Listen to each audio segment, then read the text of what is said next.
What's up, everybody? Welcome back to Mythic Conversations. It's been a while since we had one of these shows that wasn't tied into some kind of reveal or, new. 3 weeks ago, we didn't reveal the Jersey Devil, but we were talking about the Jersey Devil. And then 2 weeks ago, we revealed the Legion's Armory experience for Legion's Con this year. And of course, last week, we revealed Legacies of Mythos. So no reveals tonight, but we're going to talk about all those reveals because that's one of the things that I've definitely been missing these last few weeks because we've been so focused on revealing everything. I haven't really had a chance to just sit there and talk about it and, kind of answer questions and just really have fun with the conversation aspect of Mythic Conversation. So, to do that tonight, I figure I've had Eric Treadaway on for the last 3 weeks. How do you follow that up? How do you follow up Eric Treadaway? There's only one answer. You got to bring in the heavy hitter. You got to bring in the alpha, Lord Stephen Bushotte. Steve, thank you very much for joining me again. It's been way too long. It has. It's great to be here. I feel like I'm coming home. Yes, you are. The last time we saw each other was at Mesquite Con, and that was in March. So, it's been a while, and the next time we'll probably see each other in person, not through a screen, is at Legion's Con. Can you believe that we are now under 8 weeks away from Legion's Con 2025? I can. It feels. It feels appropriate this time. And sometimes it sneaks up on you, but I've been in the mood. I've been tuned in. I'm painting away. I'm getting ready. I think I got an early start than I have in earlier years of getting ready. And when I don't know if it was where it was, but just recently I saw someone say, this was a while ago now already, but they were like 10 weeks till, and I was like, awesome. I am so pumped. So pumped for it. Yeah, I'm definitely excited for it. There's the last couple weeks, I feel like things have started to come together. There's the nice thing about us doing the show at the same venue we've used the last few years is there are so many variables that you can just check off because you know what to expect. They know how to set up the rooms. We're going to do the same thing. Last year, we made some changes from the year before, and I really think they were good changes by moving the Four Horsemen into that separate room where we had the Armory and we had, the 4-H figure fair. All of those changes are going to be in effect for this year as well. So we've really got the layouts down. I'm getting ready very soon to release like the full map of the floor. So as we're in this lead up, we're kind of in the countdown now. There's a lot of stuff that's dropping, including the Armory experience, one of the things that we're going to talk about tonight. So I'm pumped for Legion's Con. I will tell people, if you haven't booked your Legion's Con tickets yet, they are dwindling at this point. So before long, we're going to be looking at probably about 100 tickets left. We're not there yet, but we're pretty darn close. So if you've been sleeping on that, saying, I'll just get it closer, or Legion's Con doesn't sell out, Legion's Con does sell out. It's sold out, I think, 2 of the last 3 years. It's sold out in advance of the actual show. So don't wait for too long. Definitely get those tickets. Cincy John saying, Jeremy, thank you for coming to the Mythic Meetup last Saturday and for bringing some figures for us to drool over. So I went down to Georgia, Stone Mountain, Georgia, to hang out with my friend Big Dub and Ginger Kid Collectibles at a place called Charlie's Collectibles Show. And I brought some cool prototypes, Steve. I brought the Crossroads figures. I brought the OxKrewe One Wave, and I brought Ashes of Agmendor. So it was definitely cool to put those on display and let people see them. All things that I know people are definitely anticipating. I was excited to hear you talk about how much you liked the Crossroads figures. You mentioned that, of course, on the My Wife Is Going to Kill Me podcast. For those that may not know, that is Stephen and his crew. That is their, I was going to say weekly show, but that would be a flat out lie. Their show that they do with some kind of regularity, but the Crossroads figures definitely seem to be up your alley for this year. Oh yeah, they are. They're super cool. I just, man, you guys did a good job on those. I'm real happy with those. Yeah, real happy. Just playing with them this weekend. Both builds too. I mean, they're both sets really have a lot of fun, a lot of parts in it. One thing I didn't hear a lot of people talking about, but like that male Crossroads set comes with 2 torsos, 2 waist pieces, 2 loins, 2 sets of pauldrons. It's the whole kind of inner core of a figure. With that Armory experience, that's going to be an extra torso that you're going to be able to add even more variety if you don't want a figure to have a bare chest, which I know, Stephen, figures should have a bare chest, but they should. There should be, I would campaign for no chest armor in Mythic Legions. Just everyone just bearing it. Yeah. Yep. I do have. So right on the side, I do have my my Furious 4 figures. Ooh. And if you notice, this is actually my Lord Bushotte, where he's fully bare chested, and notice he's pumping some iron here. Yeah. I like that. I like the way that he's posed, because he's like looking down at his guns. Yeah. Strong. Yep. Powerful. That is like me in my youth. I've seen pictures of you in your youth. You were a specimen. Oh, well, thanks. Mom says so too. All right, Steve, let's get into it. We are now just on the cusp of Q4. So 3/4 of the year is done. And it's crazy to say that the first half of the year was kind of slow because we had Beathir. But if you really step back and look at what we offered in the first half of the year, because we offered Beathir, we kind of took it a little easy on some of the other items that were available. We did some smaller orders like the book and the Silver Knight, the Cosmic Legions head packs. There was a retailer wave, but we didn't have one of those big mythic waves or one of the big cosmic waves in that first half of the year because of Beathir. But now that we're in this second half of the year, we're making up for it, I think. And, just over the last couple weeks, I was thinking about all of the Legions news that happened that I want to talk about. And we've got the Horror of Einsamall wave, which insane. You and I have not talked about that yet.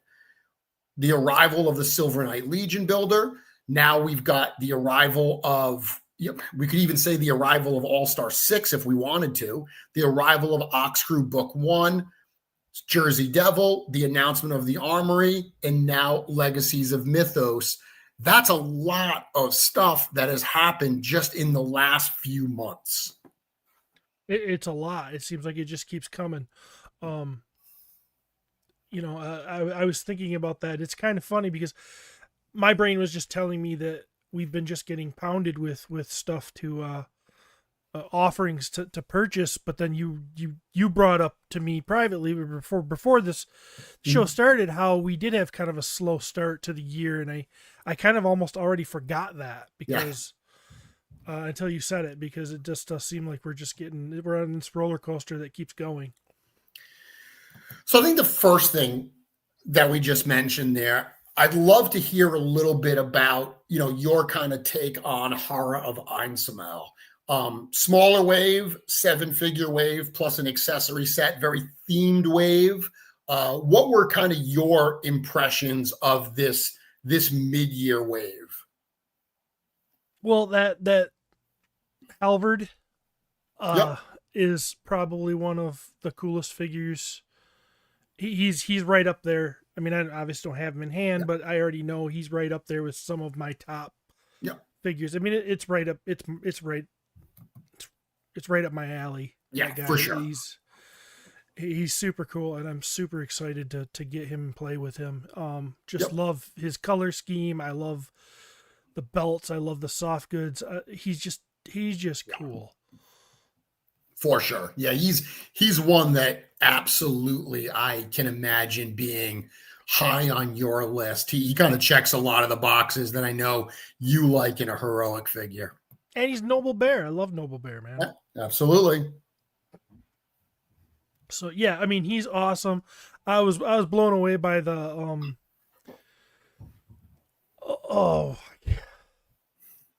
why am I blanking out? The little guy, the gnome.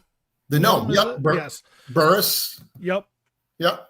Yep. When you guys dropped that, I was smiling from ear to ear, which was, a good time because I don't know if you remember, we were all in Travis's pool watching this outside. I do. I loved seeing those photos of that reveal. I was actually messaging Pete, letting him know, like, the fact that this was, named kind of after Curtis. I expected Pete was going to have a field day with that. That he found his way to work. He found a way to work his way into the line, and the fact that this guy's bio specifically address the fact that he kind of gets in everyone's business and makes himself part of everything. I thought that was really amusing, and I figured you guys would enjoy that. But outside of the Curtis connection, as someone who's been in the line since the very beginning, you, like me, this is cool to see a new figure scale. We've gotten to see this a few times: troll scale, 2.0 scale, ogres, brutes. Getting a smaller figure is, I think, fun just because it adds variety to the display. Super fun. I've said for years that one of my favorite things about Mythic Legions is how your eyes can dance around from the different heights when you're looking at a shelf. Yeah. And it's funny how you think back to Mythic Legion starting. They went right from like a 1.0 figure to a troll. Yeah. I mean, it was just like two completely different animals. We're talking Rotocast versus, they're just completely different things. But right from the start, it was like that, where you were like, okay, this is cool, because you could kind of see how aggressively they were going towards the different characters, different body types, different sizes, and everything right from the start. It took a long time to get all the stuff we have, but this is a welcome addition, and I've been waiting for even a smaller guy than normal for a while now. It's crazy when you think about it. I mean, we're at year 11, and it's the Mythic Legion's timeline's always weird because technically we're at year 11 because we count the debut at Toypocalypse as the start of Mythic Legions, but Mythic Legions didn't actually go up in the Kickstarter until 2015. So it's been 10 years since the Kickstarter. And it's interesting because, those first, 5 years were really a lot of very similar parts. Like, obviously, Advent of Decay introduced the 2.0 parts, but there were very few new 1.0 parts. Advent of Decay was very much 2.0 focused. The only new 1.0 parts we got were, a couple heads and a couple tails. It really wasn't until the Aether wave, which the Aether wave didn't start shipping until after like COVID. So I feel in some ways that like it's only been like the last 4 years that we've really gotten this absolute deluge of new parts. Yeah. To see where the line has come just in the last couple years is, really exciting for me as a longtime collector of the line, to get all these different pieces, to get all these different kinds of characters. I mean, early on, I spent a lot of my customizing time filling in gaps. Oh, I need a thief. I need a paladin. I need this. Now the line itself is filling a lot of those needs for us to have that fully fleshed out collection. Oh yeah, the parts available, or parts library has just, it's blown up in the Yeah. last few years. It was like this thing that it took a while to get going, but once it is to the point where it is now, it's just blowing up Yeah. wild, and I love it. Uh, so any other thoughts on the Einsamall wave? I mean, this pre-order is now closed. Our direct pre-order is closed. Our retailer pre-order is now closed as well. So I say that because it's important that, there's a lot of people that will say, oh, I'll pre-order it from a retailer later, or I'll wait till they come in stock. And we're starting to see, like with, for instance, All-Star 6, some of those All-Star 6 figures, like Sir Enoch, for instance, they're like dried up. Like the online retailers very quickly went through their inventory, because what the retailers do is they have to place, and you know this because of Travis, they have to place a pre-order with us.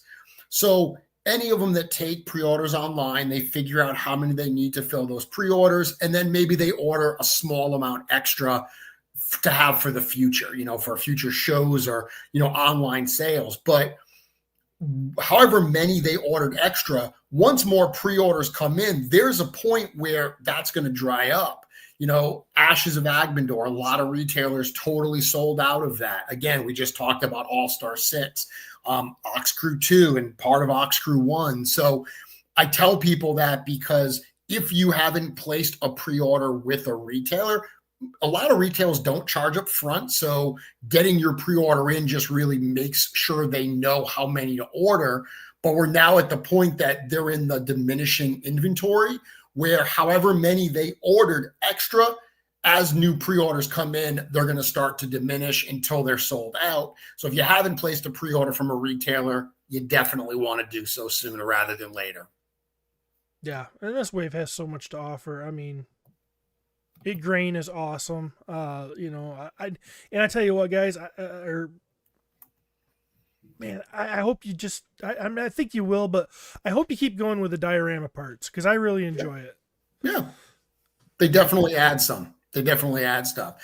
Steve, we got a question for you here. Laura is asking whether or not you prefer the soft goods or the plastic versions. Oh man, the soft goods are so good, that I think that they're superior in most cases, to anything. I mean, the old days when we didn't have much of that, we just had Yep. like a little piece of cloth that with two holes in it to put a cape on Yeah. once in a while. That was it's as nostalgic and wonderful as it is to look back on. What they're offering us now is just, it's just amazing. And I mean, they cover up joints too a lot of times, Sure. and I love the almost look like a statue on a shelf look that's superposable. That's what I love about Mythic Legion. Yeah. So No, no, cloth goods all the way. I do like, and I was someone who wasn't normally big into soft goods. And what CJ's been able to do for this line, and of course, Mezco 112 Collective, Cornboy getting me into that, it really allowed me to rethink how soft goods could be used at this particular scale. I still love just the original, like plastic sculpted parts, but you're right. There are certain things like capes. Like if you look at that Sir Enoch figure with the cloth tunic and the cloth cape and stuff, and you compare that to like even like a Sir Godfrey, which was, a named Templar before, they're night and day in terms of the quality of those figures. Or even we're going to talk about Legacies, Otho 1 versus Otho 2, radically different figures with the introduction of soft goods. Not to mention soft goods, they don't inhibit posing as much a lot Yeah. of the time. Yeah. The Talbards that we used to have, that they looked great, but they inhibit posing. And so yeah, Hard to soft work goods are around amazing. sometimes. Yep. Yep. So, Steve, I'm going to jump around a little bit because I feel like this next reveal was like right up your alley. Because I mean, there's not a lot of shirts in this photo. Yeah. I mean, Yeah. okay. Last year's Armory, super cool. I remember you telling me after, you were like, that was way more fun than I expected. Like you really enjoyed the Armory experience last year. Last year was a bunch of knights. You got knights in different colors, but they were all knights. This year we get gladiators. And Steve, I know you love barbarians. I mean, gladiators are just barbarians that happen to be in an arena. Like a lot of the design cues for barbarians and gladiators are very similar, especially these very fantasy gladiator type characters.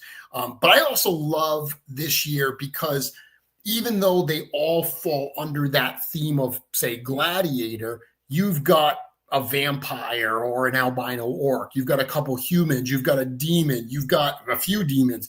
There's a lot going on here. So when this was revealed for the Armory, knowing how much fun you had last year, looking at this new theme here, how did this hit for you? It hit great. Home run hit for me. I mean, when the suns are out and the guns are out, I'm happy. But this is, I love the variety. I'm so excited for the Armory this year. I think it's going to be, Yeah. I don't know. It's going to be expensive for me. So these are the pre-builds we're looking at here. Mhm. And again, looking at the Lord Bushotte, if I did this with a Belphegor figure, but you absolutely can use that Fury Clan elf here. You can pop one of those Lord Bushotte heads on it if you want to have Suns Out, Guns Out for your Lord Bushotte. That being put to the side, are there any particular kind of builds or parts here that immediately you were excited to add to the collection? Of course, the Fury stuff. I mean, I like Fury Clan whether my tribute figure was a part of it or not. But so to have able to get parts on more Fury Clan, not just the chest, but some of the other pieces that can work with other figures. Yeah. I think that was just a home run. When I saw that, I was like, genius, and I never thought of it. I was like, what? Well, of course, why not do that? And I love orcs, so in the parts, okay, look at the boots. I mean, I can get my hands on boots. I love boots. I love those boots, those swashbuckling Captain America boots, if you will. There's just a lot. There's a lot there, man. The belts, the waist pieces. There's some, on the Magnus figure in the front. It's not Magnus, but it's his brother or something. Yep. Uncle. Yeah. So, man, there's so much good there, and I have a hard. I was discussing this with Joe Vassapolo, and it's interesting. I'm a customizer. I'm a painter. I love parts. I love, I have all this stuff. But like my Armory figures from last year, I have not broken them apart. I haven't stole anything from them for another figure. Yeah. I do put I have swapped and put like custom heads and stuff on them and make them holding their helmet or something. But for some reason, these feel more precious. Like I'm not inclined to look at these as just parts in my head. Yeah. What I did with mine last year is I have one of each color. So what I did was kind of that like the heroic purple build, because that has, a history back to the pre-Kickstarter to that Toypocalypse. That was kind of my base figure. And what I did was I did a red, a red, a gunmetal, and a green pretty much the same build, but a different helmet on all of them. So in my display, I have a little shelf that's got the 4 colors and all 5 of the golden gags. That's my display. So I'm like, okay, just having, because I know I've talked about this, like for completists, what do I need to be complete? Do I need every single part? My opinion is no.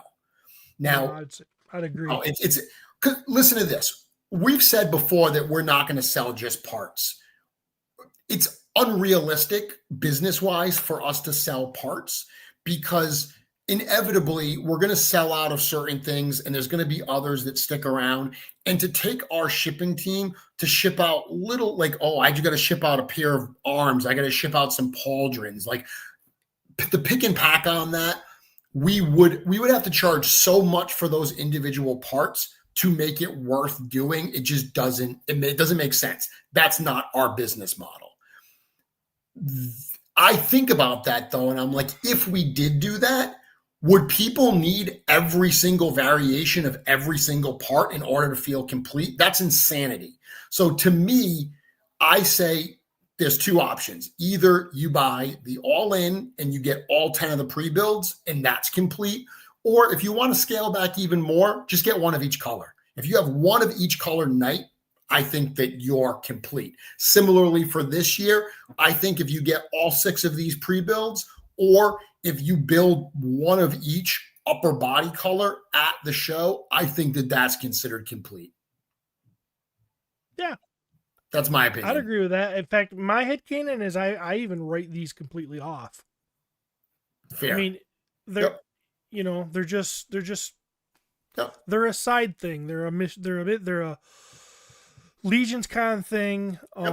It's like, I mean, do Star Wars fans have to go to Disneyland and go through the droid builder thing and have every combination of those? Sure. I mean, I doubt it. Yeah, I doubt many would think that you have to have that to be complete, and this is similar. And I agree.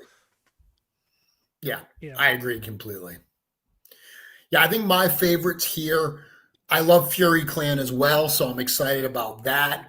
I also love the fact that for so long we just had that one Fury Clan orc, and I know I had a bunch of Fury Clan customs, and over the last few years, like Legion's Con has and sometimes subtly and other times not so subtly, helped build out that Fury Clan. I mean, obviously the Furious 4 set has 4 different characters, plus 5 if you get the exclusive and you get the Cody Cat head. Yeah. So, we've said before, Fury Clan is not just orcs. That gives you a Minotaur. That gives you another orc. It gives you the cats. There's a lot of variety there. But then last year, there was the red-skinned vampire head that was in the Cosmic 2-pack.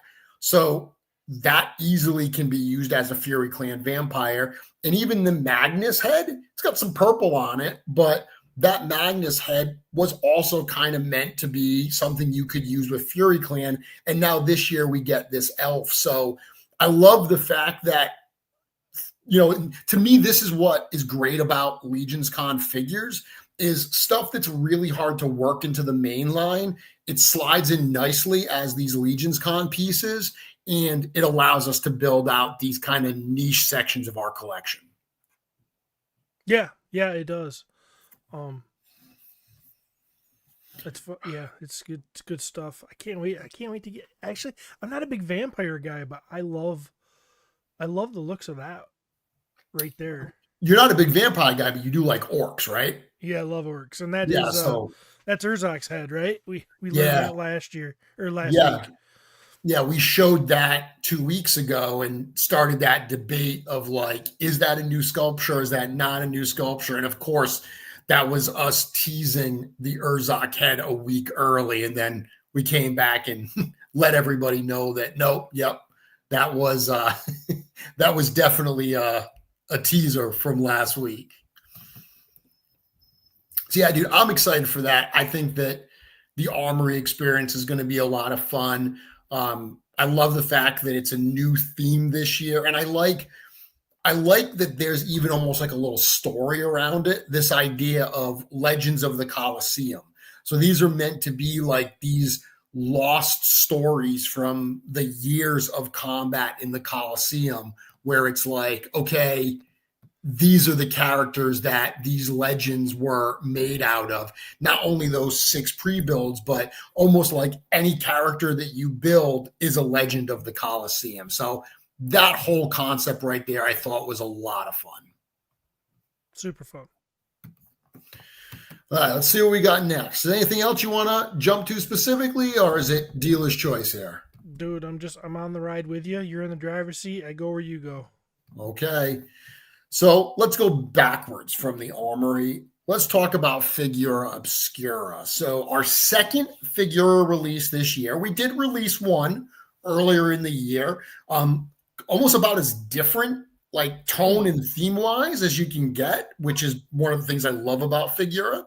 We had Ganesha earlier in the year, very, wholesome kind of character, very peaceful character. Yeah.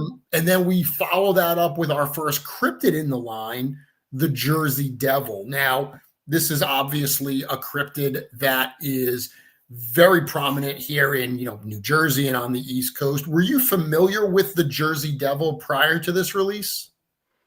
I think I've heard Len mention it, but I didn't even have a clue what it looked like or anything. Len lives out in like the boonies, so he might live near the Jersey Devil, to be honest with you. Okay. So not a character. And it's interesting because that was one of the things that I know the Jersey Devil, and I learned stuff with this drop, but I was surprised by how many people weren't familiar with the Jersey Devil. Like, when you look at the world of cryptids, if you say Bigfoot, it's like everybody knows who Bigfoot is. That is pretty universal.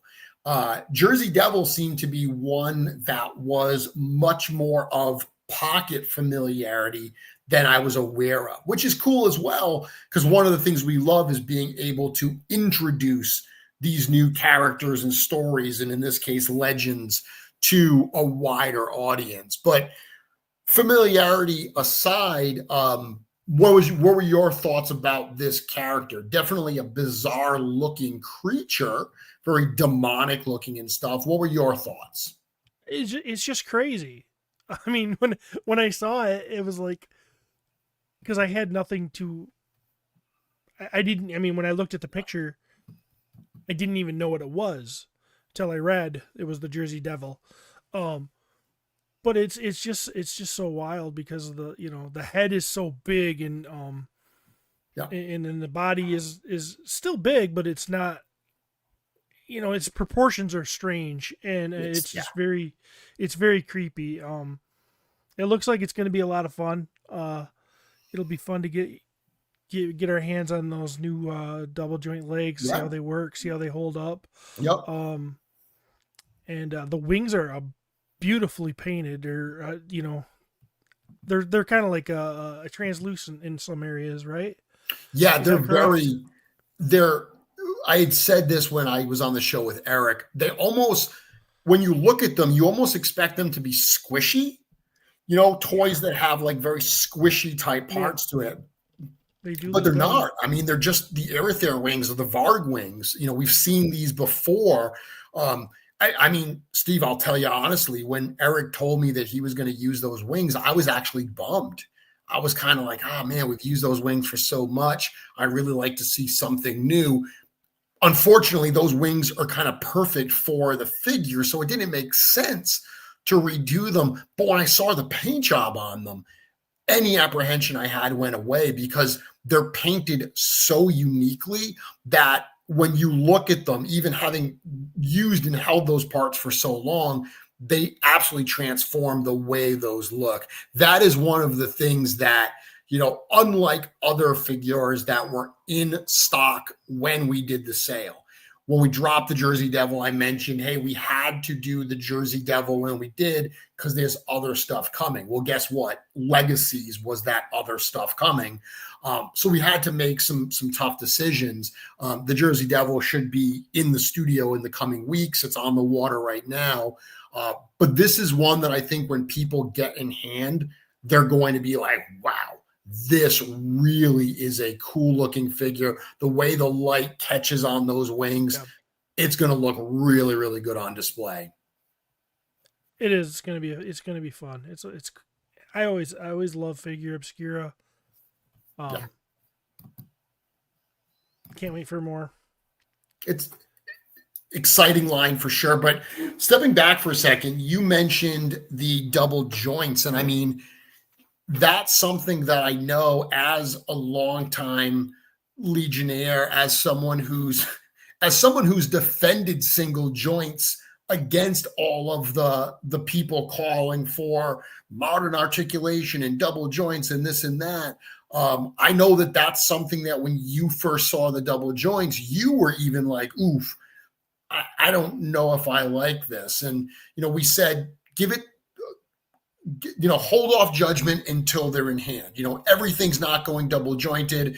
We're really going to use it as another tool in the toolbox. There are going to be some figures that it's appropriate for. There's going to be others that we stick with the singles. This is one that it works really well to kind of get some really crazy poses. I am really pleased with it. Like, I was really, really happy. This one's a hard one because he's got a giant set of wings and a massive head. So it's almost like those double joints have to do double duty in order to hold all this stuff up, but it works really, really well. I have mine on display. Even though it comes with a figure stand, I didn't use the figure stand. Mine stands just fine. So for people like yourself, I'm definitely excited for you to get to play with those double joints. Yeah, it's going to be fun. And, I'm going to be, I'm wrestling with the double joint thing. Still am. I talked to you about it immediately when I saw them, and my ideas haven't changed. It feels like some people would criticize not going with that sort of articulation. A lot of people would criticize it, but it almost was like that's what makes Mythic Legions what Mythic Legions is, you don't see the joints all the time, and they're in. I'll defend the articulation that we had with the original ones. It's very, very good. Oh yeah. It's considering it's not double jointed and the aesthetic you get out of it. I thought it was a perfect balance. Actually, the redos are a perfect balance. Like Valiant Knight, then it's like, okay, perfect. Yeah. So I'm going to give it a chance because I love Mythic Legions, and we're gonna see how it goes. But I'm a little nervous. Yeah. Like I said, we've released figures recently. I mean, you look at back to the Horror of Einsamall wave. The Jakul Iron Bones is got double joints, but the werewolf doesn't. The werewolf does have bicep and it's got butterflies because we wanted to be able to hit that kind of classic like roaring pose. But when Eric was testing this stuff out, or even like the gnomes, Eric did double jointed arms for the gnomes. I don't know if we've announced that yet, but he did them. They didn't work the way he wanted. He felt that that scale, the extra range of motion you got was minimal, if anything. It made it more fragile feeling. It didn't have the kind of substantial feel that you want a Legions to have. So it's like, well, we're giving something up, but we're not getting anything in return. Let's go with the singles. Now, the legs have doubles, and they're very well hidden by kind of the pants and stuff like that, because the legs did offer a little something. So, I think that there's room for that nuance. There's room for like, hey, when is it appropriate? When isn't it appropriate? It's been cool to see Eric working with it though, because he's definitely pushing himself. he pushes himself all the time, but he's continuing to innovate. He's continuing to say, how do we do this and make the figures better, but still keep them Legion? So the Jersey Devil's the first taste of it. We're obviously going to see a lot more, and we're going to learn, what works and what doesn't. But I, for one, am pretty excited about it. Yeah, it's going to be a great addition. Yeah. Okay, moving on along. OxKrewe Wave 1. I mean, this is a wave that's been a long time coming. We revealed this at PowerCon a couple years ago. So that would have been what, PowerCon 2023 that we revealed this. And this is a wave that, oh my goodness, one thing after another as we were trying to lock this thing in and get it done, that kept seeming to work against us. Took a lot longer than we anticipated. But I am happy to say that the wait definitely is worth it. The all-ins for this have gone out yet. I've got already, I should say. And the early reviews have been really, really solid. Now, we did send a set to My Wife Is Going to Kill Me. But, Stephen, I have been told that you have not laid hands on them yet. I have not. Travis was... I'm sure I think Travis has them in hand, but I haven't been able to get up there. I'm hoping that this weekend we'll do a full-blown review on them on the show. And I'm excited, man. I gotta, it doesn't surprise me that this wave took a long time. Now, I don't know if it took a long time for the reasons I suspected, but those, whatever you want to call them, Space Marine type bodies and everything, that was completely new. Everything is all new, and there's so much going on there. I would assume that you guys had a lot of... What's that? There's music playing somewhere. There we go. I'm trying to open things. What I was trying to do, Stephen, was open a post on the Cabal from a poster named Kane Bowles. Oh, that little jerk. Where Kane was taking pictures of OxKrewe Wave 1. Oh, that little jerk.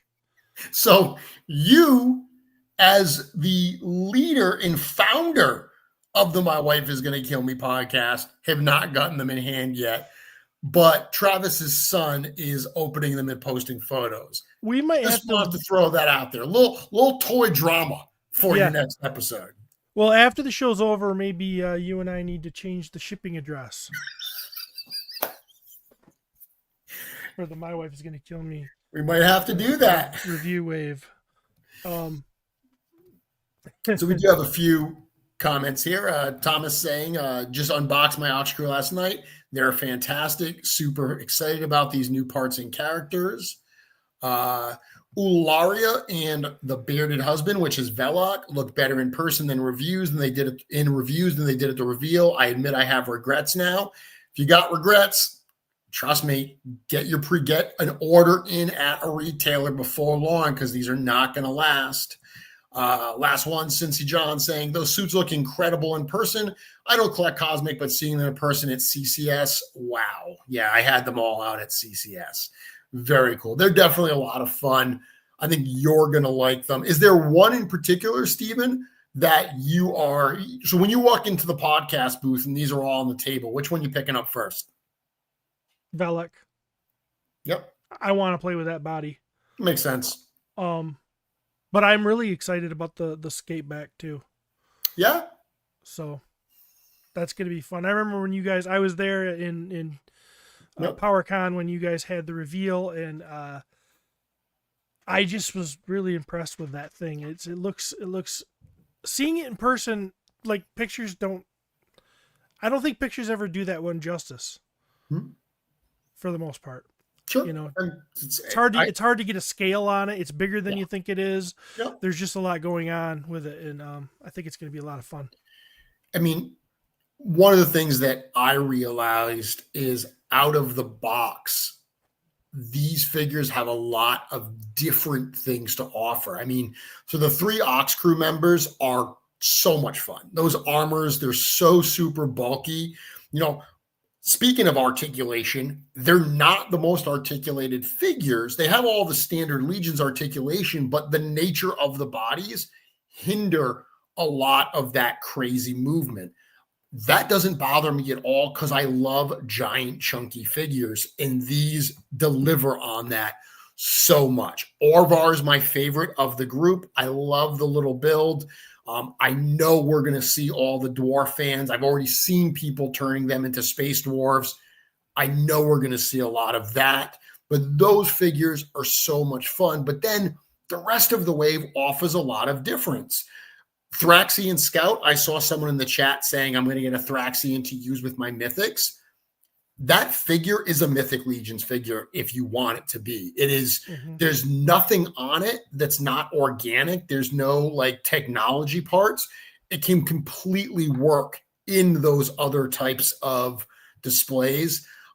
My favorite in the wave is probably Kern Ray.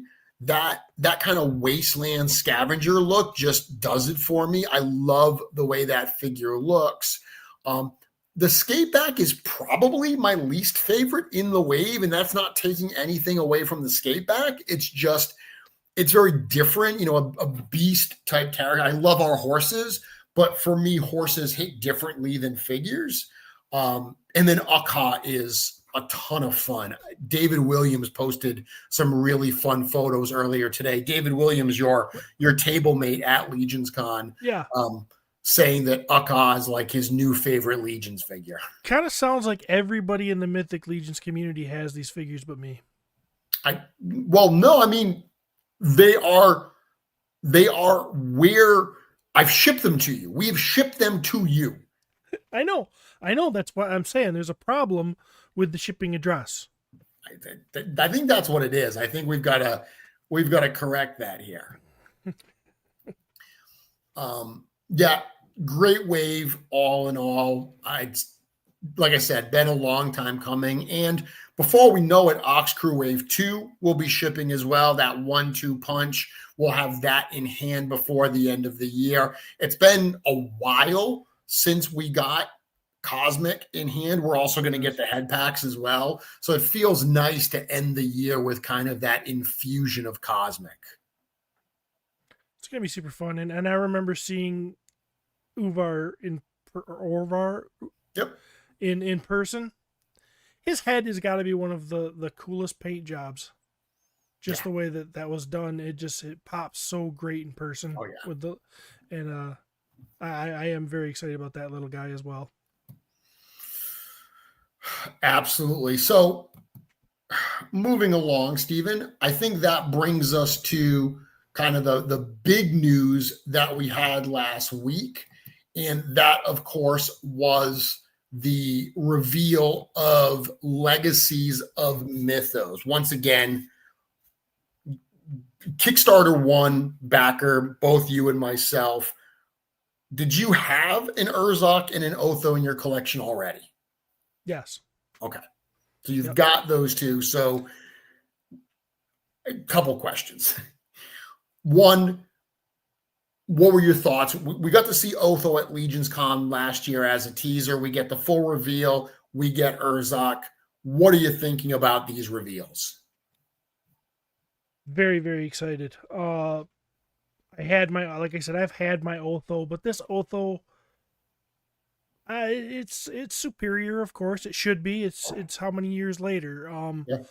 But, you know, this, like, again, we go back to the soft goods thing, the articulation, the head sculpt is cooler. I mean, the original Otho, as much as I love it, his head's a little big. I'm sorry. I love it though, you know, and I think, this head sculpt is so cool. He looks so tough. I love that they changed his hair, but it still looks like him. You know, there's a lot going on there. I know it's just basically a King Valiant body there, but who cares? I mean, it's covered by awesomeness now. So, I was very excited. But the star of the show for me is Urzok. Dude, 100%. Everyone has been clamoring for Otho. It's cool, but Otho, I am so sorry. Urzok is stealing the thunder for me here as well. That figure is Incredible, Stephen. Yeah, and Otho, from hearing you guys talk, he's important to the story. We had to Yes. have him. There's too Yep. many people that didn't have him. Yep. Right? Very important figure to get out in the line, and I'm glad we got it. But damn, Urzak is just metal. Like heavy metal. He's just, look at him. I mean, Yep. I hear music playing right now, just staring at him. And the three heads we got with him, I can't wait. I love expressive faces. So teeth bared, awesome. I think the middle one in that picture there is is going to be my favorite head. It's a perfect, just I don't know, Well, love it.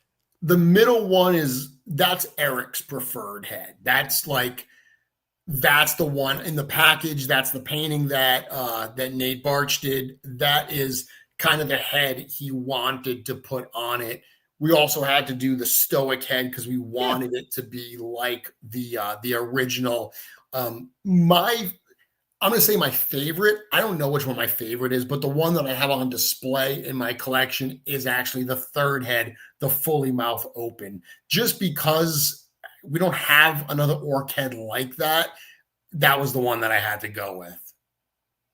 Yeah. And out of all the orcs we've ever done, Urzak, I don't know, Urzak's just, he's just cool. He's been cool from the beginning. For sure. And now that he's got some upgrades and he's got some orky weapons that are just gnarly. I mean, gosh, I can't wait. I can't wait till my order comes. I don't even know if it's shipped yet, but I want it so bad.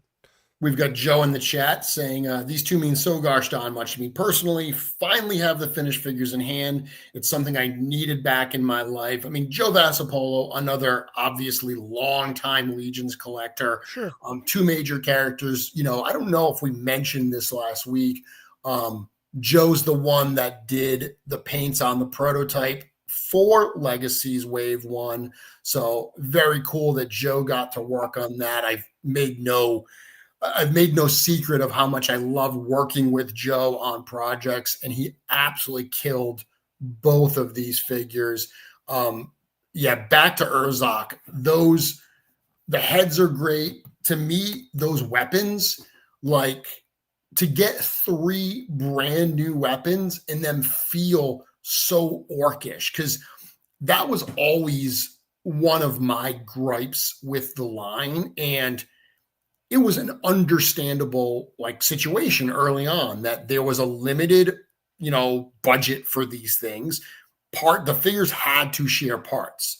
It was amazing how they were able to get what they got out of that library. But the fact that both Urzak and Otho came with the same sword, the same axe, the fact that shield, the Urzak, besides having the war paint on it, it was the same clean shield that all the knights came with. To really look at what Eric was able to do with these by giving them both unique weapons and really amping up the brutality of the weapons for Urzak is absolutely incredible. Well, I know Joe's in the chat, so great job on the paints, man. That's awesome. Absolutely. I love it. I'm so excited. And for us old guys, it's almost a bit of nostalgic. It's kind of like when you get like a new Optimus Prime, because but he's leveled up a little bit, and this is a perfect example of that. I love it. And in hand, and by the way, I think that there's probably a set of those hanging out at Travis's house too. I can't wait. Yeah, just to rub that in. Nah. Are you guys podcasting this week? I'll be out there tomorrow to do Podcasters of the Universe. So if anybody is a Masters of the Universe fan, you can check in that podcast out if you haven't. But so I'll be out there with Jeremy tomorrow night doing that. So I'm going to see what he has. You'll see that then. Probably steal it. So take it home with me. Getting these two in hand, and I mean, we've shared the photos online, but the presentation with the packaging and everything, obviously being in stock, all of it's, I love everything about the way this is lined up. It's fun opening these. Like I suggest to people, open Otho first, because if you're a Legions If you're a Legions fan, if you've got a bunch of these figures, Otho is going to feel very familiar because you're used to that body, you're used to that parts, and it's a great body. That Valiant Knight body continues to just be so good. We've got some new stuff with the soft goods and some of the weapons and obviously the heads, but that is going to feel very familiar in a comforting, very enjoyable way. Then you open Urzok and there's so much new to take in. You know, there's so many new body parts there. I mean, that torso, like it's hidden by the armor and the belts and all that. It's easy to not realize that that's a brand new torso. Even though we've shown those like lower legs and lower arms before on Atlas, Atlas is asymmetrical and we don't have it in hand yet. So it's the first time you're getting that, the new pauldrons, the new belt piece, the new chest belt piece, in addition to those heads and weapons. This is one that I think, whether you're a customizer, whether you're a pop and swapper, or whether you're just a fan of the line, you're going to take a while to appreciate this because it's got a lot of new pieces and it's just great movement. These are hand candy. These are going to be so much fun for people to pose and play with. I know as a master poser yourself, you're going to have a field day with these. I am. I'm so pumped. Yeah. So pumped. I think I'm going to put green hands on them. Yeah. Just that little hands of green. I could see that. Yeah, I think it'll just give them a little bit of a color splash. Yeah. I mean, someone like yourself, I'm sure that between the old hand packs from the Aether wave and figures like, you know, Vorthog and everything, you've probably got some extra green ore cans. You don't even have to paint. You've probably got some extra green ore cans lying around in some fodder bins. I've got a stack of hands right in front of me. It's like, I mean, I always go heavy on the hands packs because I love hand packs. I love expressive hands. I wanted that so long in the line and it seemed like it took forever. And now I've got them coming out the seams. Got to sidestep for a second. You go heavy on the hand packs. Did you go deep on the belt packs too? I did. Yeah, dude, the belt packs are hot. But then you guys showed me this belt and I'm like, but I want that belt in the belt pack. Dude, the belt packs are so silly how much fun I had with those.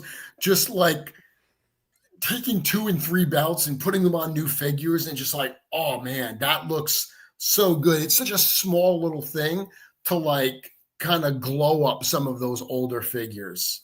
For sure. Love it. For sure. We have one of your biggest fans, Burris Burger Story, saying Steven can't be beaten in a pose off.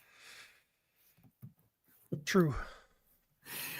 You know, I did have a couple questions earlier that I forgot to answer, so I will just answer them here.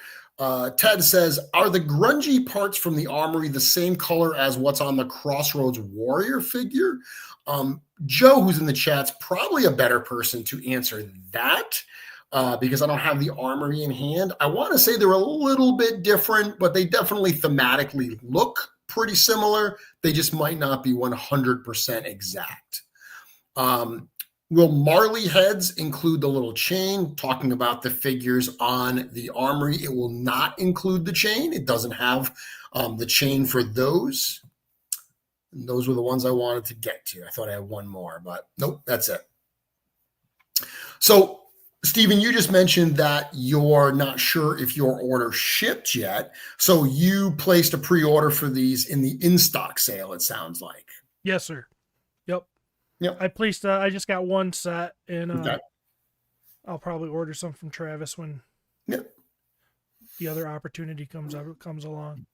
So for, you know, those that may not know, we put these up for sale. We did something a little different this time. And, you know, Stephen, I think it worked pretty well. It was a bit of an experiment. And, you know, as I mentioned with Eric last week, we've done in-stock items like Figure Obscura. Obviously, we still do pre-order items like the line was really founded with, and they both have their pluses and minuses. I mean, there's no substitute for placing an order and getting it a short time later. That semi-immediate gratification is incredible.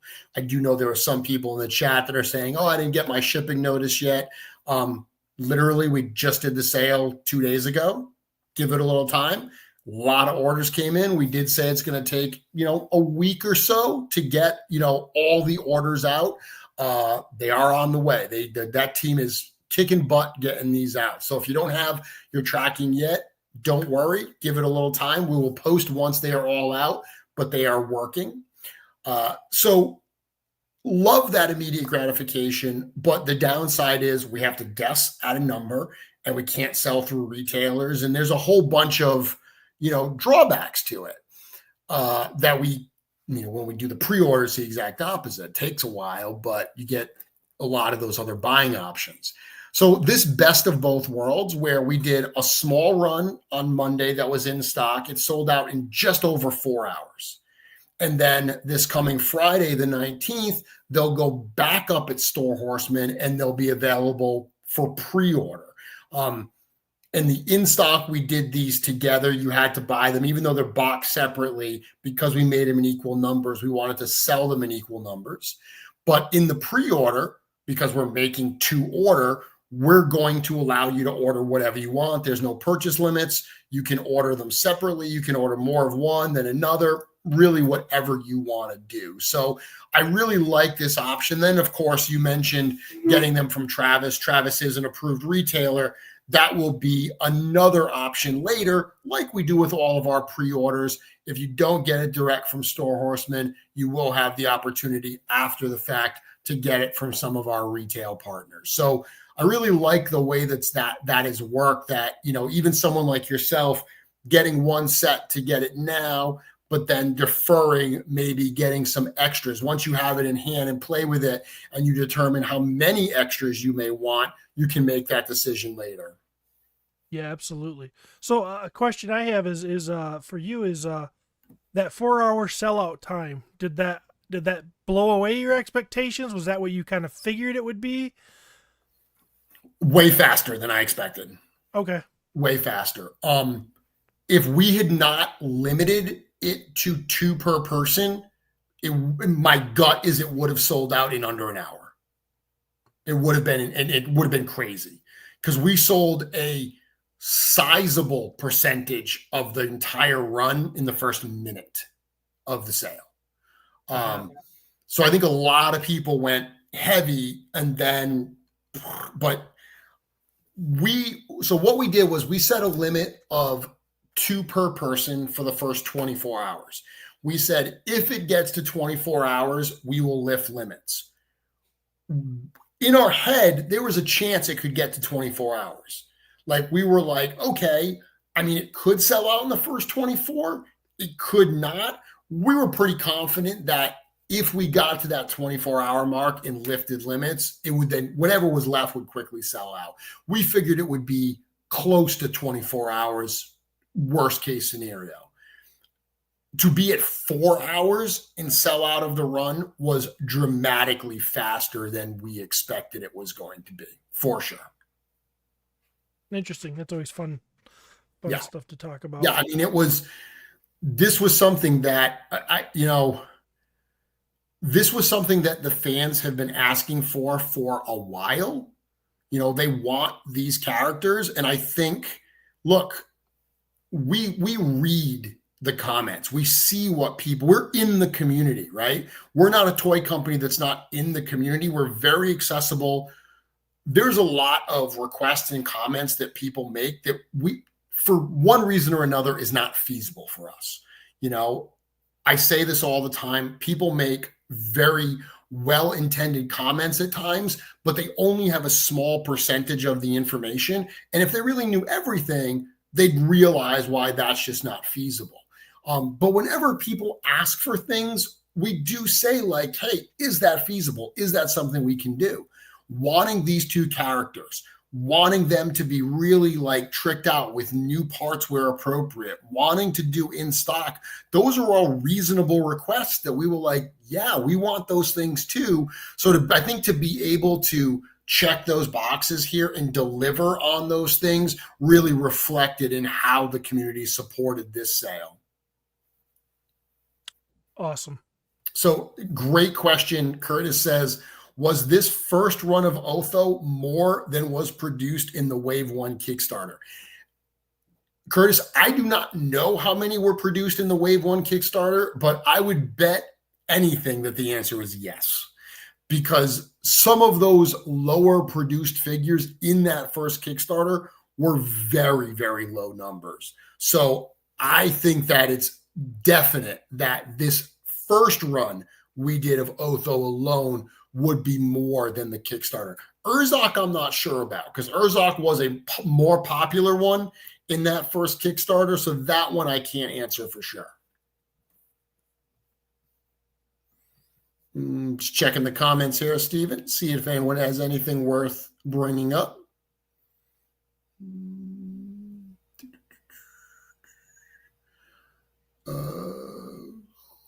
Brian Carr saying fast sellouts hopefully mean even more Legacies waves per year than previously planned. Brian, I'd be lying if I didn't admit that my brain is thinking that way. Like my brain is kind of like, and we've already got some really cool stuff planned for Legacies, but my brain was already thinking like, ooh, you know, maybe we need to find another slot to put something in sooner rather than later. So I think the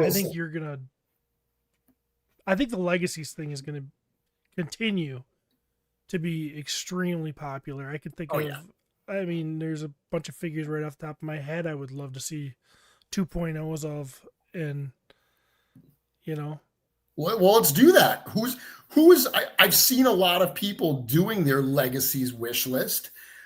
Steven, what figures, I'm not going to give you a number, like don't 2 or whatever, but who's on your Legacies wish list? And by the way, the chat's going to blow up in a minute with people telling me what their wish list is. But I want to hear what you want, Steven. Vitus. Okay. 2.0 of Vitus. I can't imagine what we could do that's cool with him. 2.0 Vitus. Because he's very simple. Well, I've heard you talk about, but he was like your first one that you were like, that guy. I want that guy. Him and Attila, or Atlas, I'm sorry. Him and Atlas were the two that were just, yep, I want him. I would love to see a revisit of Juno the Crusher. One of my favorite females in the line. Might be my favorite female in the line. I would love to see her because she's, again, a very simple figure. I'd love to see her given the treatment of some of the newer modern women, and you know, it'd be really, really awesome. There's a few of them I think of. I'm like, oh, well, that was already done, but yeah, just off the top of my head. Yeah, those are great choices. 1 second, I'm just going to change gears for one moment. Sure. I did have a chat. Joe answered this in the chat earlier, and I started so I could get to it, but he texted me as well. Crossroads Warrior is close to the Armory, but not exact. The grungiest armor parts in the Armory were actually painted to match Urzok. So the really grungy parts in the Armory are going to be a match for Urzok. They'll work close with the Warrior Revenant figures from the Crossroads, but they're not exact. Wow, Urzok is. So right from Joe Vassapolo, you've got that answer right there. Awesome. Back to other Legacies figures. A lot of people giving their comments. One that I have to bring up because I agree and because he's one of my most favorite people in the world is David Williams. David Williams says, I want a new Grisha the Slitherer.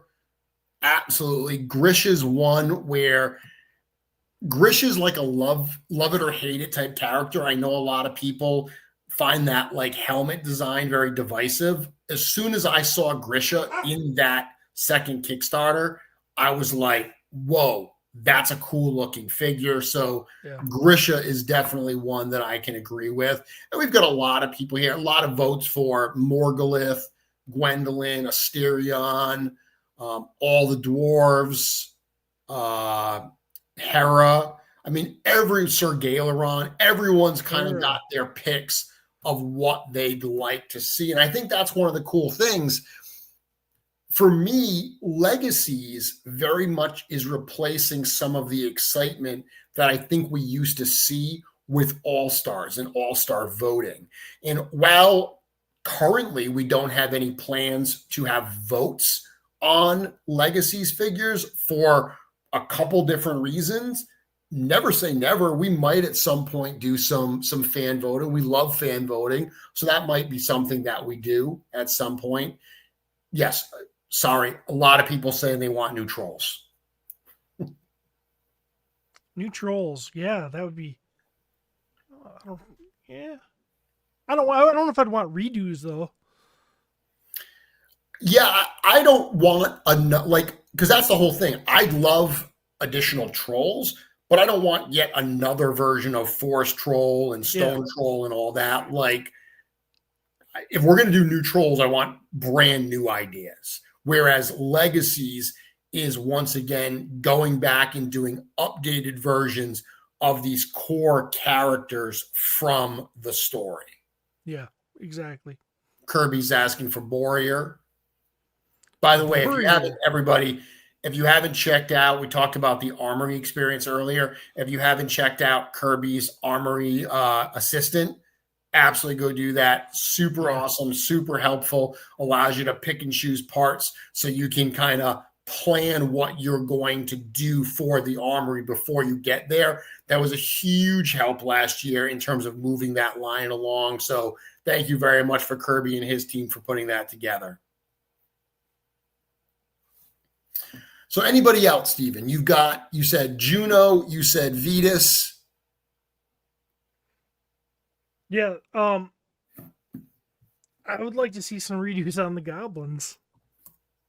Goblins? Yeah, like King Noglin.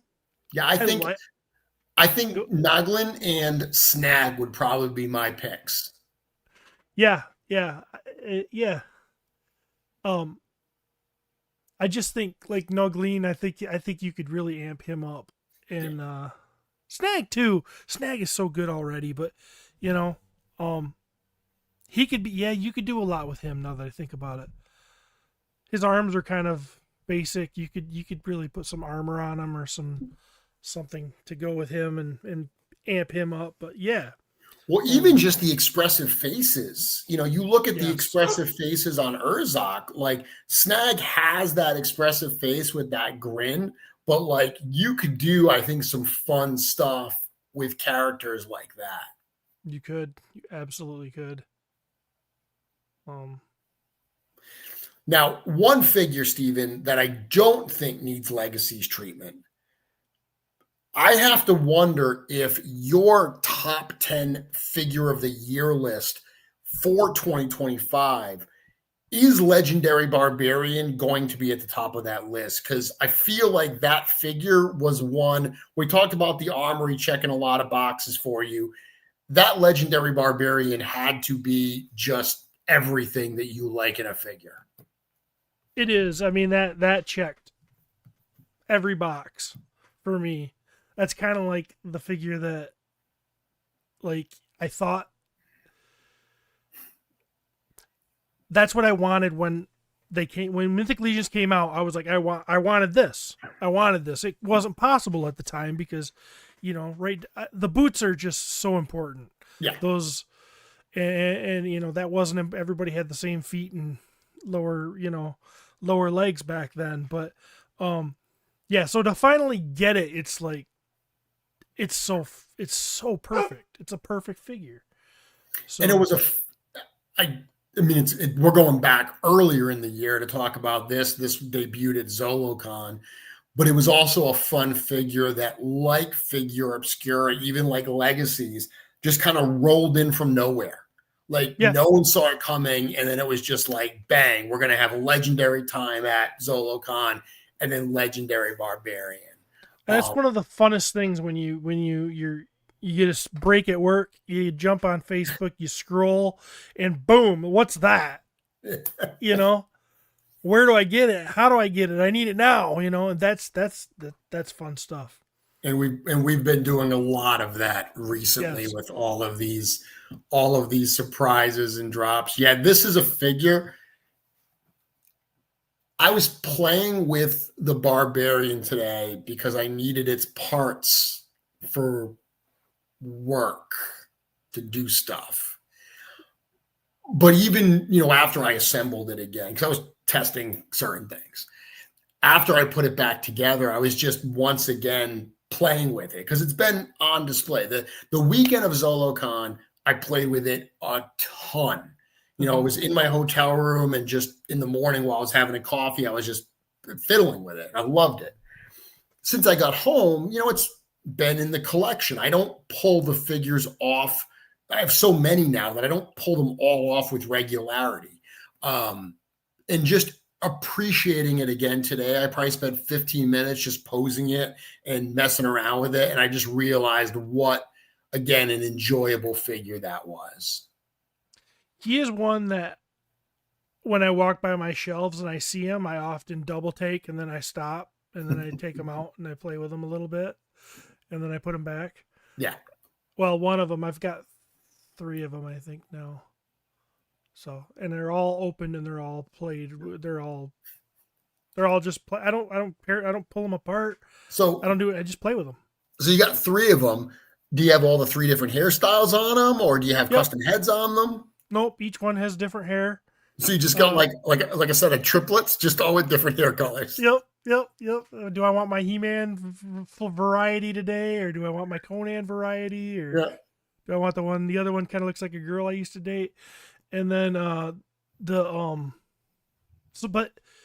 one I have has a he's got a black cloak that came from one of those Mezco Barbarian built those packs you could get were like booster packs. Yep. And it really looks awesome on him.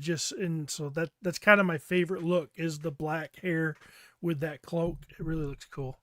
Yeah. I have 2. I have one on display loose and I have one like on the wall, like in package.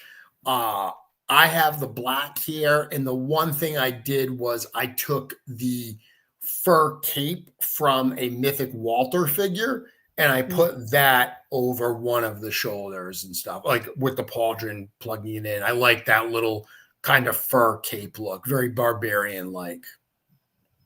Yeah. That's really cool. I bet you what's the new thorax? What are you talking the about? New skeleton we just got for All Stars. Thrasis. Yep. His cloak, I bet you that would look cool on him too. The problem with you're talking about his soft goods? Yeah.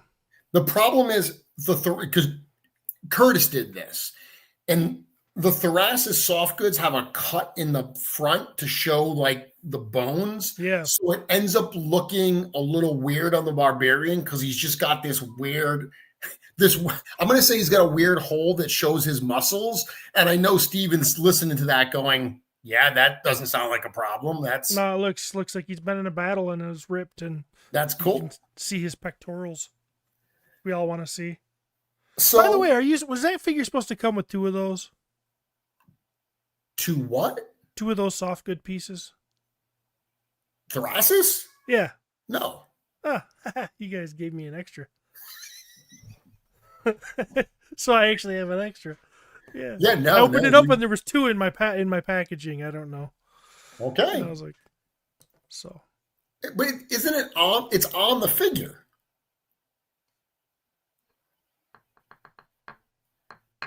No, it's not. No, the cape?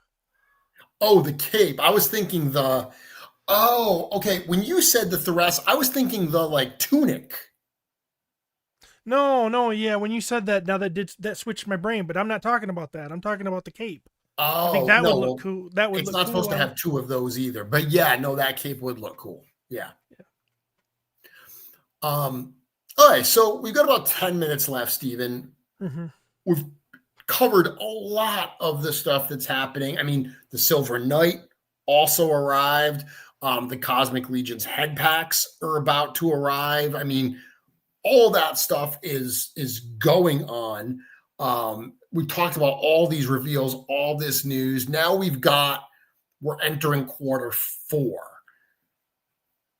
what are some of the things that you're most excited for and you're really looking forward to as we kind of end this year? I mean, the biggest thing I'm looking forward to is the Red Star wave, but I Rising don't. Suns, yep. Is that expected quarter 4 still? Or is Yeah, that going to be so next year? no, that'll be, my gut tells me that it will arrive this year. It'll start shipping this year, but I don't know how close to the end of the year it will be, whether some shipments will bleed into next year. Next year. But from what I'm being told right now, it will be on the water before the end of this year, early enough that we will have it in the warehouse before the end of the year. I mean, there are things that change, but as of right now, it's far enough along that the few things that were holding it up, I do believe have been rectified. And it's all little things, but it's things that we need to fix to make sure that these are the best that they can be. So it's worth the extra little bit of time to get kind of the reactions like we are getting for Necro and All-Star 6 and OxKrewe 1. That's been exciting to see those reactions. So yes, I'm very much looking forward to Rising Suns. My favorite Legions figure in the entire Mythic line is in Rising Suns, and that's Scapular 2. I'm looking forward to that figure more than any other. That's probably my second favorite in that wave. Atlas 1, I mean Atlas 2 being your first? Atlas 2 and the bear together is like, that's He-Man and Battle Cat to me. I mean, I love it. It's funny you mentioned the bear. So I don't know if you've seen it in person, but I'm sure you saw the solicitation for the polar bear that Hasbro put out for the G.I. Joe line. Yeah. Have you seen it in person? Not in person, no. I mean, it's a cool toy. Yeah, I saw it this weekend at the show. Somebody, one of the dealers had the 2-pack.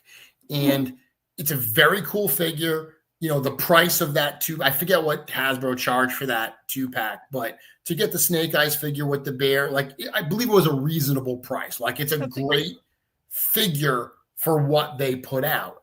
Yeah. But I remember seeing people saying oh, I'm going to get this for my Legions. And this was before we revealed Isbjorn.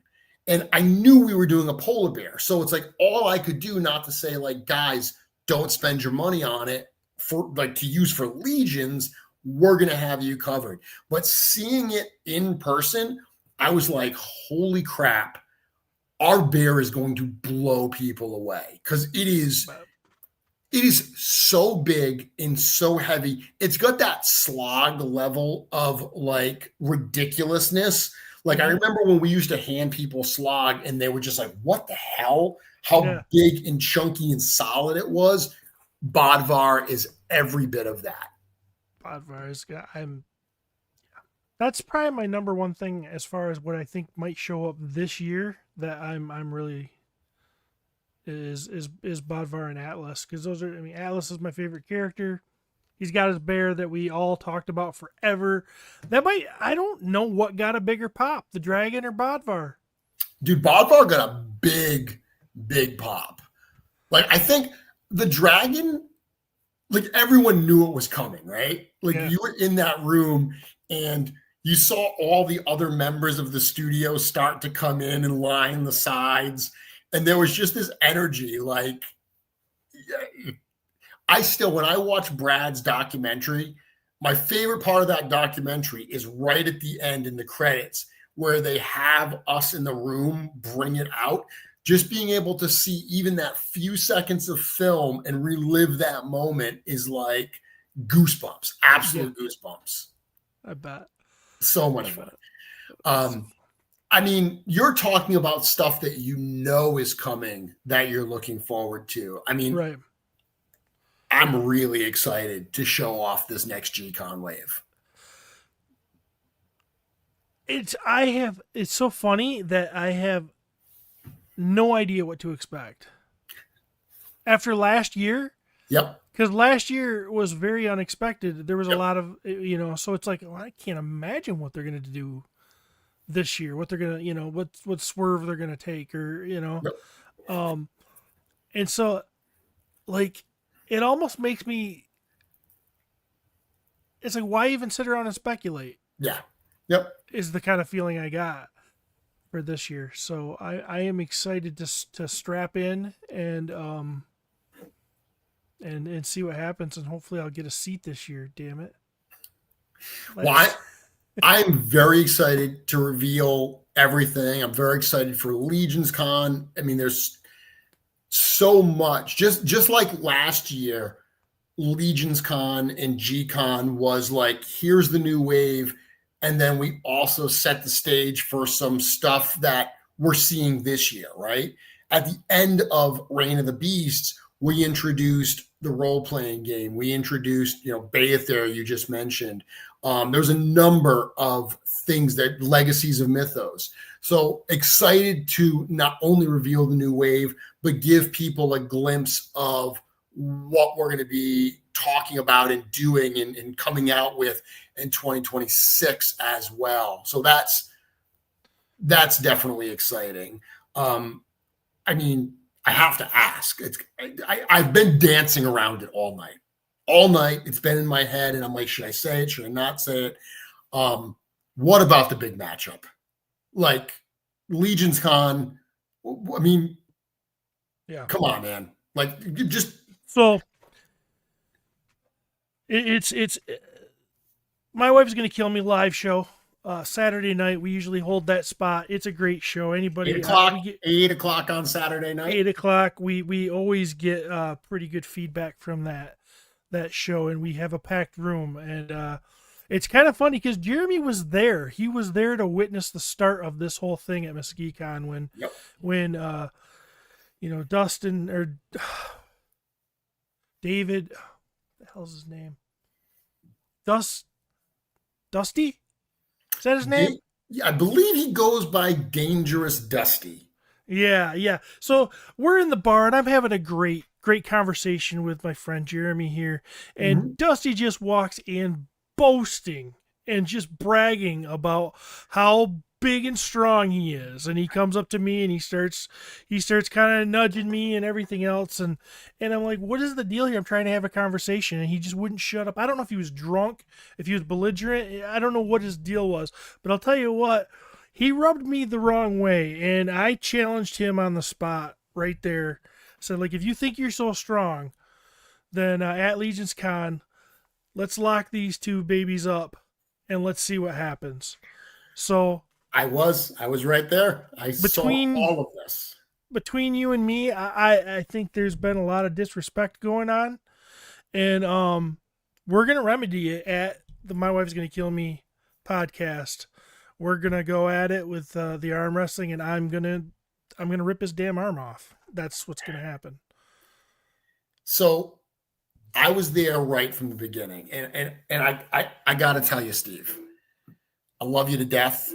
But Dusty, he cuts a good promo, man. Like he's I've seen your promos, I've seen his promos. I feel like he's got you in the promo category, but if I'm putting money on who's going to go over the top, I'm going with the alpha. Well, talk is cheap.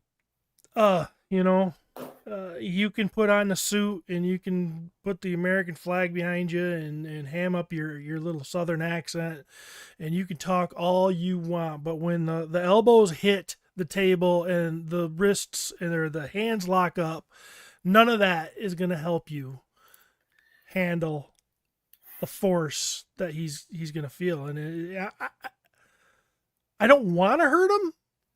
Like, I don't want to put him out of work, but it's possible. Joe Vassapolo, Dusty's got a bigger bark, but it's the bite that matters. Joe, were you there when I arm wrestled Anthony Houseel at RetroCon there? I think you were in the area. How did that go? I wasn't there. Anthony was very surprised at the hydraulic, almost machine feel picture, of what it felt like to grab a hold of you know, And Anthony's not a small dude. yes. Like See, Joe yeah, Joe he could says back that up. yes. Anthony's a strong guy. I saw, I mean, look how many times he has repeatedly thrown, Billy Beige out of the "My Wife Is Going to Kill Yes. Me" live show for Become a continuous Legion. years. He just Yeah. picks him up and whips him out. But he Legion's just tradition. so yeah, Joe Fastball, he felt it the next day. Yeah, I bet you he did.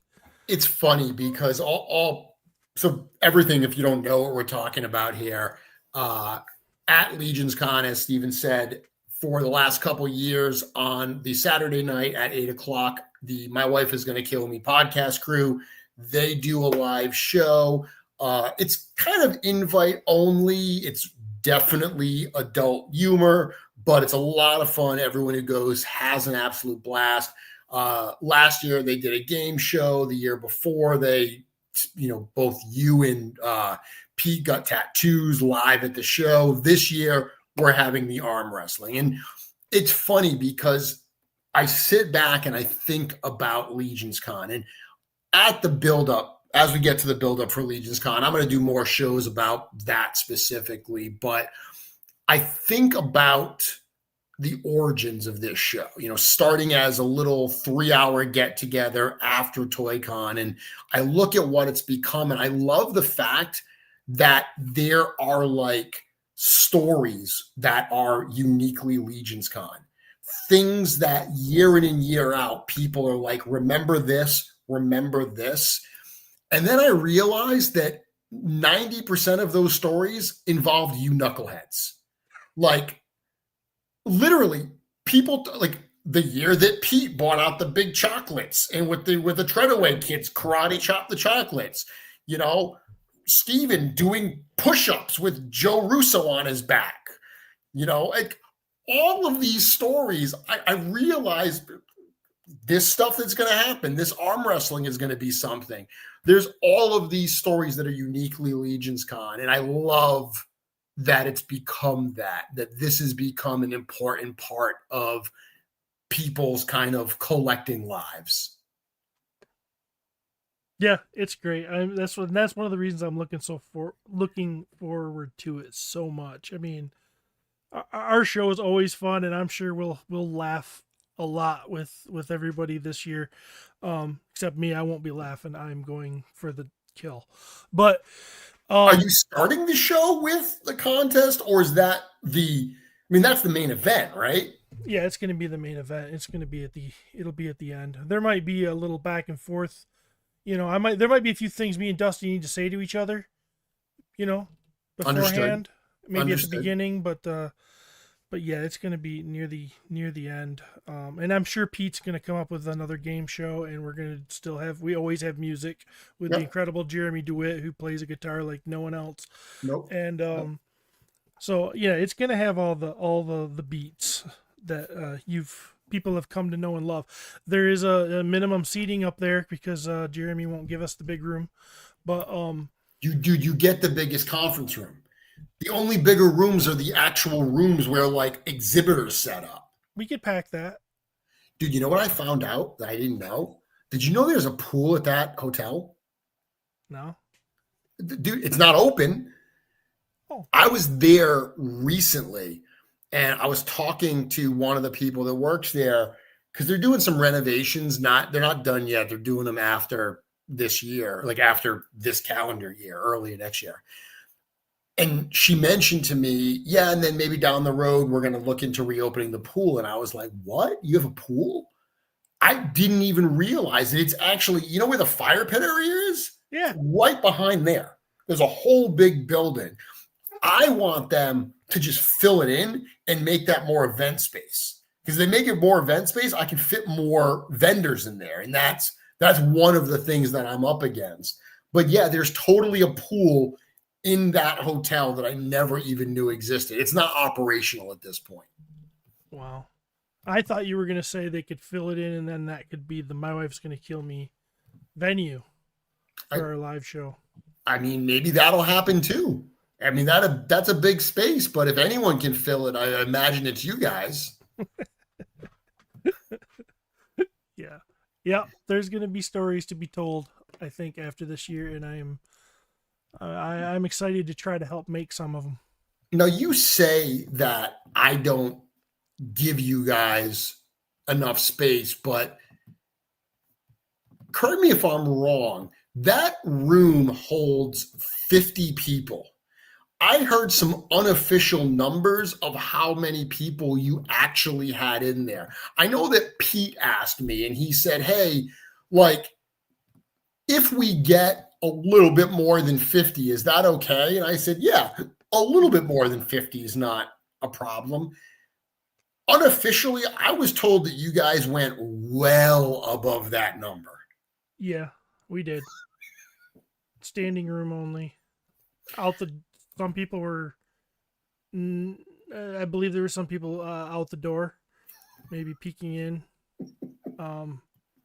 It's a great time, and I don't know how. Last year we gave out passes, for the people to get in. Those people, and our Patreon members, for My Wife Is Gonna Kill Me, they get first dibs at the passes, and then everything else is up for grabs. And if you want passes this year and you're not a Patreon supporter of My Wife Is Gonna Kill Me, I would say to look up Pete, because he'll probably be in charge of that. Dude, no, stop. What you're supposed to say is there's 7 weeks to Legion's Con, ample time to become a Patreon supporter so you can get first crack at one of those passes. Absolutely. That's the best way to go about it. It's easy, it's cheap, it's worth it. I've told you my Patreon story with you, right? Probably, but I want to hear it again. I joined your Patreon only so I could hear the Pop Rocks episode. Oh. And I listened to it, but then I forgot how to access all the Patreon content. And I've never figured out how to actually do it. So every single month, either on or after the first, I get a notice that my Patreon payment has just come out. And I'm always like, why am I still paying for that? And then I realize it's $1 and I feel bad. And I'm like, okay, I'm giving these guys $12 a year.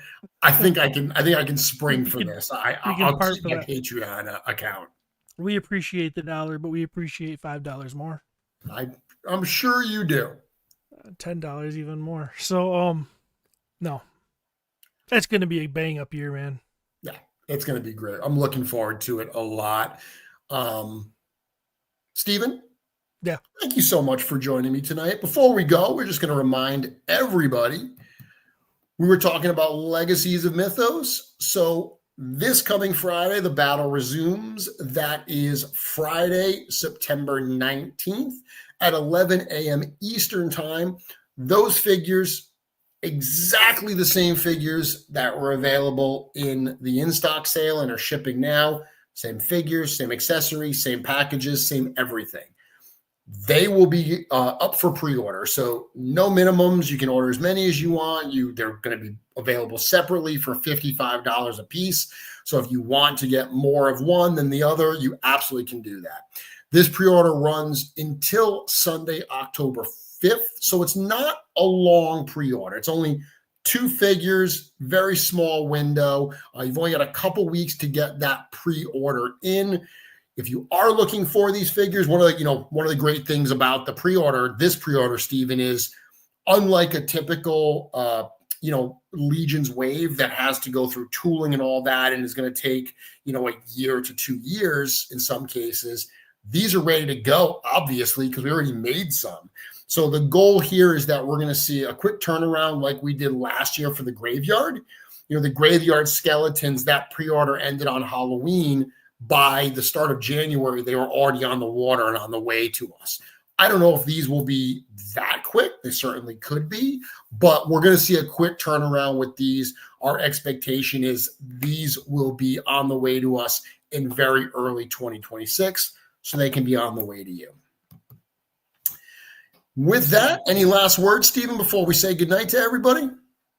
Nope. Thanks for having me on. It's great to be back. And, yeah, we'll see everybody at Legion's Con, and I can't wait. Sounds good.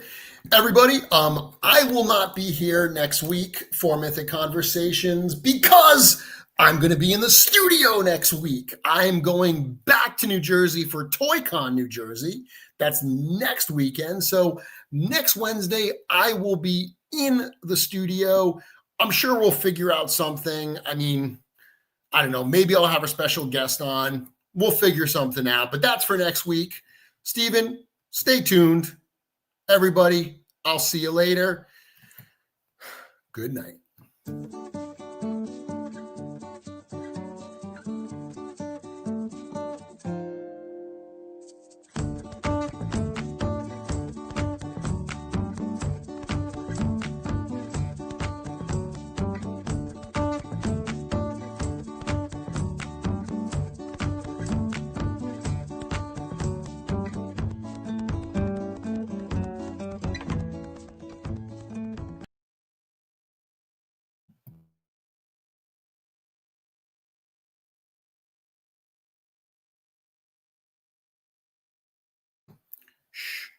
Hey, everyone. I'll have a good guest next week. Did you miss Eric? Eric was on 3 weeks in a row, but he missed this week. I'll bring him back next week. Maybe Joe, too. We'll have something cool. See you then.